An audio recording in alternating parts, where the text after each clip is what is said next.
Nearly half of the world's natural disasters occur in the Indo-Asia-Pacific region, which causes significant human suffering, economic, and social damage. Governments across the region can no longer afford to consider such events individually. They need a more comprehensive and systemic approach to building resilience. Resilience in this sense means the capacity of countries to withstand, adapt to, and recover from natural disasters and major crises so that populations can continue to lead the lives they value. Moving forward, disaster preparedness will save both lives and money. This is why programs like the Multinational Communication Interoperability Program, or MSEP, and their yearly capstone event, Pacific Endeavor, are so important to the region.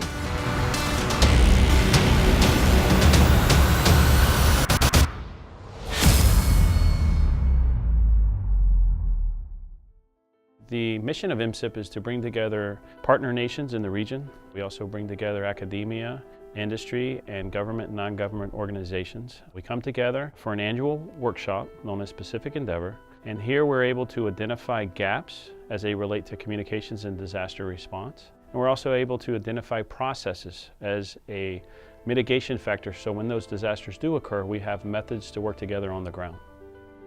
When the disaster strikes, it's not only about food, shelter, water, and clothes. It's about communication too. When you have communication, you have information. When you have information, you respond right away. And that's where the MCIP comes. Every year we have 3 workshops and 1 final exercise. To me, if you ask me honestly, MSEP has brought tremendous changes and has made differences, assisting in saving lives and providing resources to the affected people. Due to recent natural disasters throughout the region, and because natural disasters can strike at any moment, the necessity for a good emergency management plan is paramount. MSEP helps facilitate this by bringing together over 20 partner nation militaries, United Nations entities, non-governmental organizations, academia, and industry to address humanitarian assistance and disaster relief responses. What makes Pacific Endeavor a great event is that, first of all, I get the chance to meet a lot of people, not only from the military side of it, but also from the civilian side of it, and also get to learn their ideas and also share ideas that can be best used in a disaster environment in terms of communication. It is very important that we communicate before any disaster.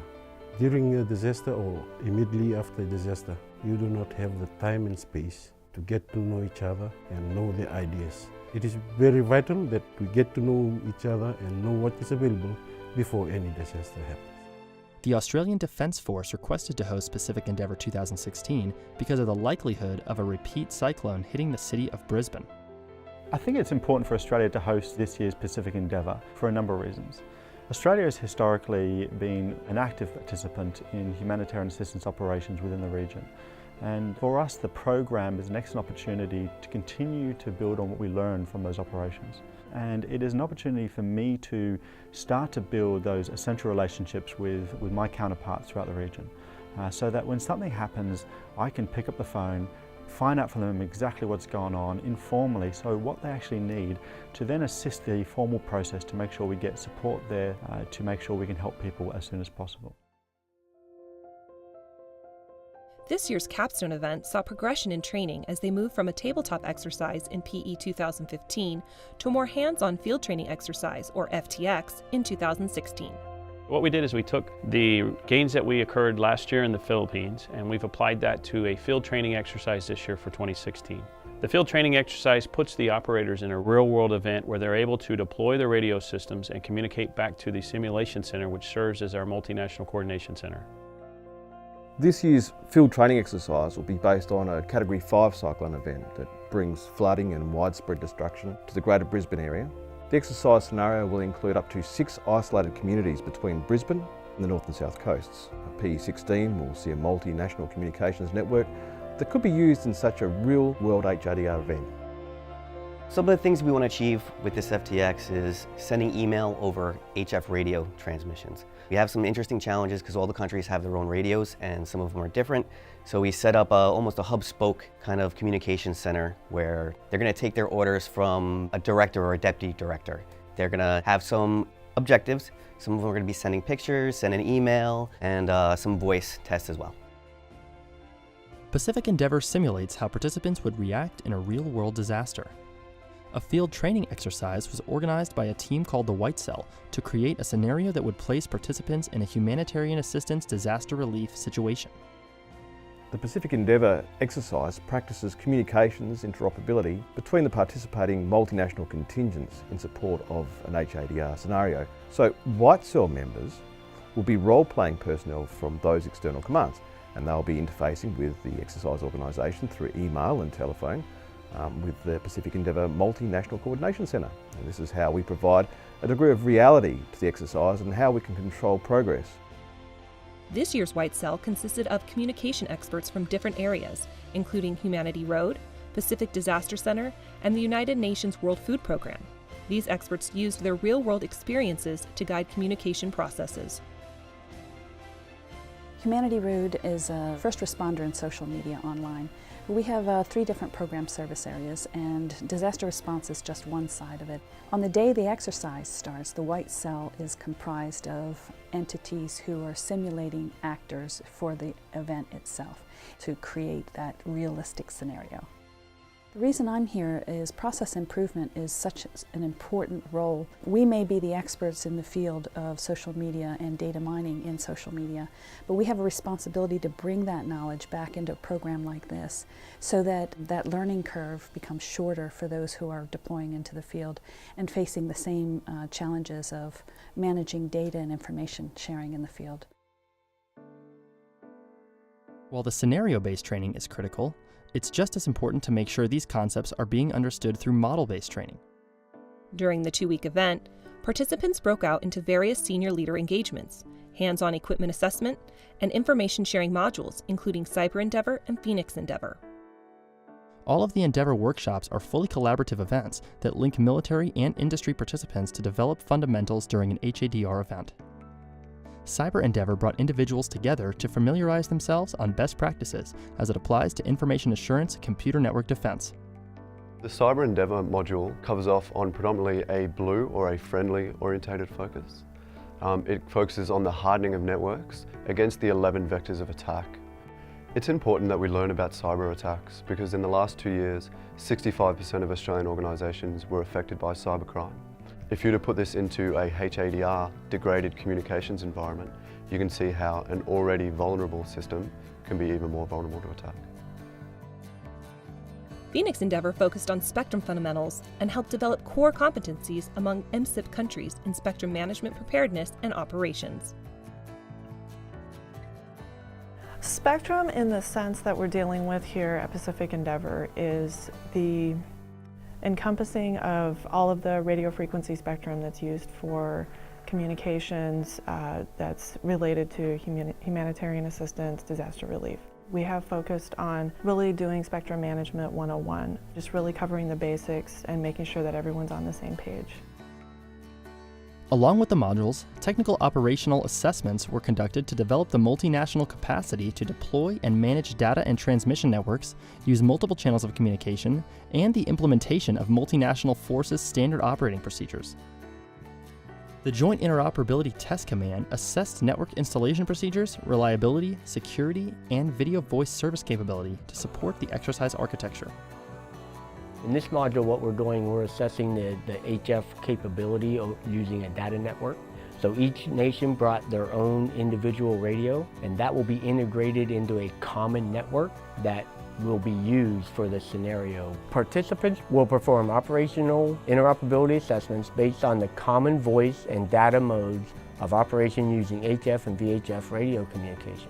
The single-channel radio assessments will determine the level of interoperability of voice and data communications between the various nations and organizations' single-channel radio equipment. In addition to these informative modules, supporting organizations showcased a technology demonstration, which allowed participants to view applications and systems that could be used during an HADR response.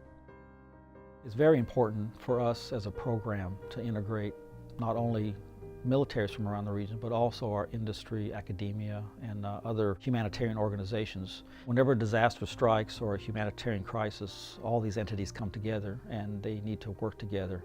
Industry brings us a lot of innovation. They're looking over the horizon of what's coming up, what the new things are. The military guys, they need to learn to work together. They know each other. When a disaster happens, that's that friendly face. You see somebody out there, they can talk to each other. They know each other already. They know how to operate amongst each other. Of course, academia, they provide that brain trust where they're really working on all these problems, and they have a lot of answers that we need. So industry, we bring them together in the tech demo along with the academia and other entities so that they can have an opportunity to display the latest and greatest things in communications in relation to disaster relief. And then of course our military leaders get a chance to see this, talk to them, and see what's out there and what can help their countries the best. A key component of PE16 was the Corporate Board and Pacific Senior Communicators meeting. Each nation designated a representative to be their national delegation chief. The corporate board's responsibility is to identify the technical goals and oversee the execution of the workshop. The corporate board works throughout the year to set the agenda and the focus of Pacific Endeavor for any given year. This year, 22 nations will receive briefings and discussion forums to spur conversation and exchange of ideas. We share common threats and we share ideas and we take those back to our nations, and then our senior leaders can really push these forward. The Pacific Senior Communicators meeting is where senior officers from across the different nations received briefings on the objectives that were accomplished throughout the workshops. The Pacific Senior Communicators meeting is very important, and for several reasons. First, it's just this great opportunity for the senior leaders to get together, know each other, form personal relationships. Secondly, it's a chance to share high-level lessons learned from each of our countries, and then finally to shape the future of the program, what we're going to be doing in the next couple of years. As this event has grown, the amount of pre-planning involved has increased. It was no small task for the logistics cell to handle the amount of communication gear each country needs to accomplish the mission. Our main focus for this year was transportation of personnel and equipment interoperability. With 22 different nations and over 240 people, we were able to successfully transport the delegates from the hotel to and from the base multiple times a day and successfully manage the security access to and from Gallipoli Barracks, Victoria Barracks, and Damascus Barracks.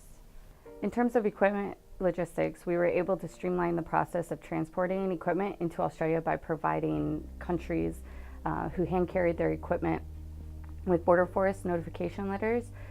So altogether, 14 countries with 28 radio systems were seamlessly processed through the Australian customs. Throughout the capstone event, partner nations built lasting relationships. These relationships are the key to saving lives and resources during future crises. It's the relationships that we're building here that means that when we start planning for it and we execute an operation to support any country within the region, the first person you're speaking to hopefully is somebody who you know. It's that reassurance that they're there to help.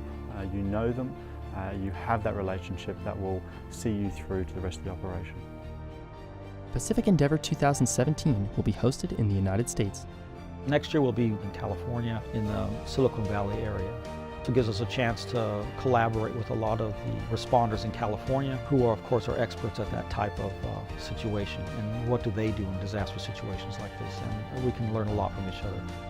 As MSEP evolves year after year, the goal of Pacific Endeavor shifts to mirror the changes in our world. We've always learned that, basic food, water, and shelter is the three primary needs during a disaster. But it's actually more so than that. Now it's communications. The first thing I want to know during a disaster is my loved one safe. Communications provides that response. And I think that's where, as a program, we need to look at some of the ways we can better support that in a disaster. And we need to understand what are the requirements so we can do so. Communications is life.